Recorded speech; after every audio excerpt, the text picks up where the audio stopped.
everybody, and welcome to another Beginning Basics edition of the Shutter School. I am your host, Dustin Thompson. Recently I had a viewer ask me, what is ISO and what does it do for my photos? Well, ISO actually stands for the International Standards Organization.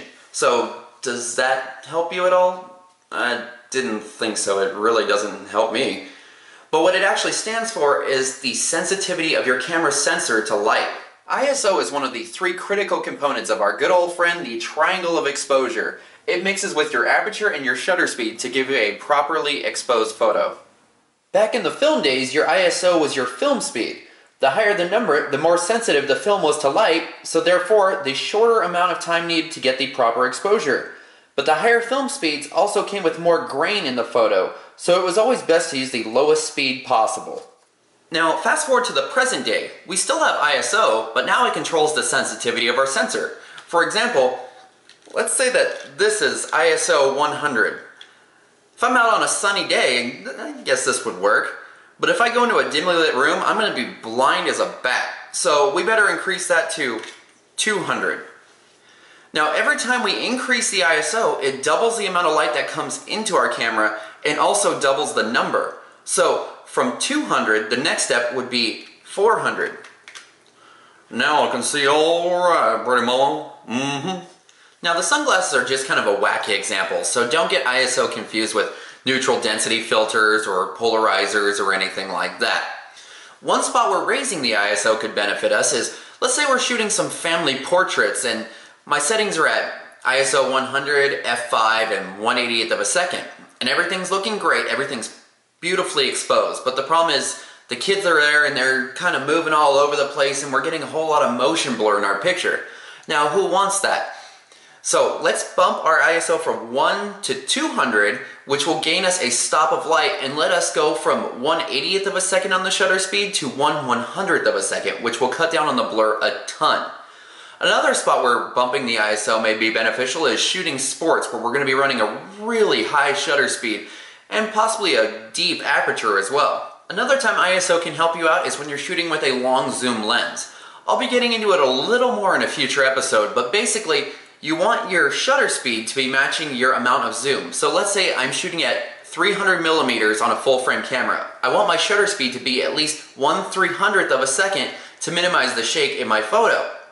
Now, if I can't change my shutter speed and I don't really want to change my aperture, raising the ISO can help. Here are some examples of some ballpark ISO settings.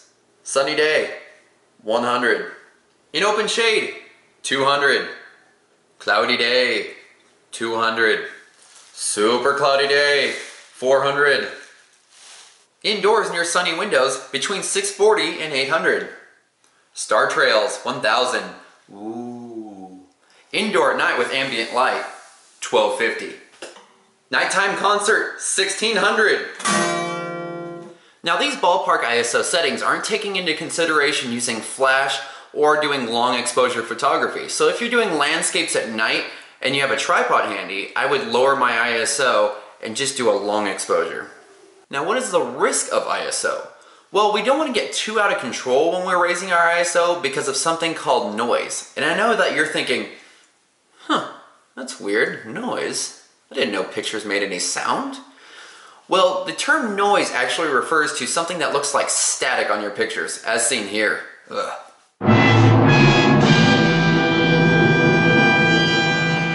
For this first demonstration, I will have my camera in program auto mode, so the camera will continue to ensure that I'm getting the proper exposure as I continue to raise the ISO. Notice the changing of the settings as well as the increasing amount of noise in the photos.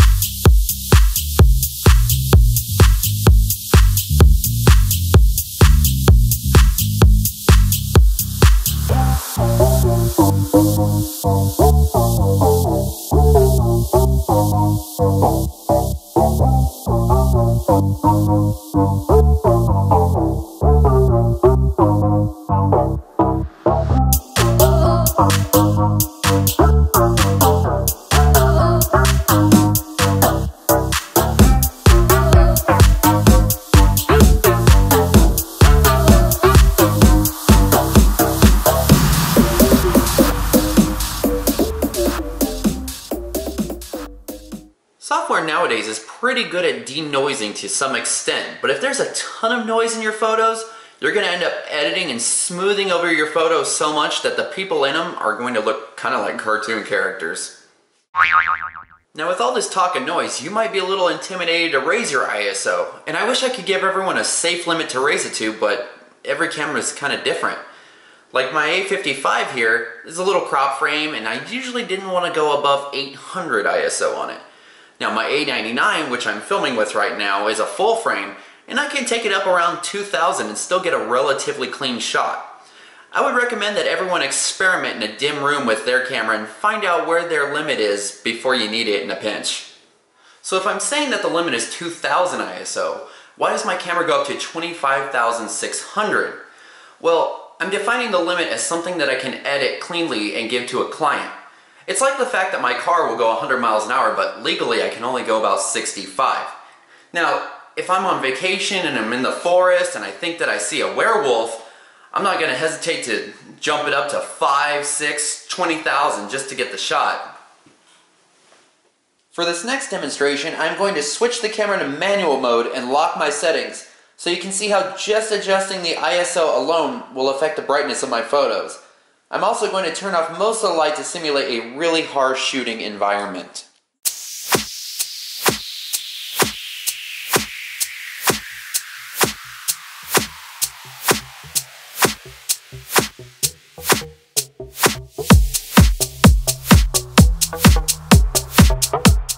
A lot of modern DSLR cameras will have the auto ISO option, but I would highly advise against using it because the camera tends to act like a drunk guy at a bar. Man, it is dark in here. Somebody raise that ISO up! For some reason, the camera will get way too generous and raise the ISO up to these outrageous levels. And it's hard to tell how much noise is in your photo until you zoom all the way in on your camera screen or you take it home and you put it on your computer, and by then it's too late. Now the exception to this is certain cameras will put a limit on how high it can go in auto ISO. You might want to check your manual to see if that option is available on your camera. Well, I hope I was able to shed some light, pun intended, on how to use the ISO setting on your camera. That is going to do it for this episode of The Shutter School. Feel free to ask questions in the comments below or at my Facebook page, facebook.com/Dustin Thompson Photography. Be sure you subscribe to The Shutter School. I have a lot of really cool stuff coming up. Until next time, I'm Dustin Thompson. I'll talk to you soon.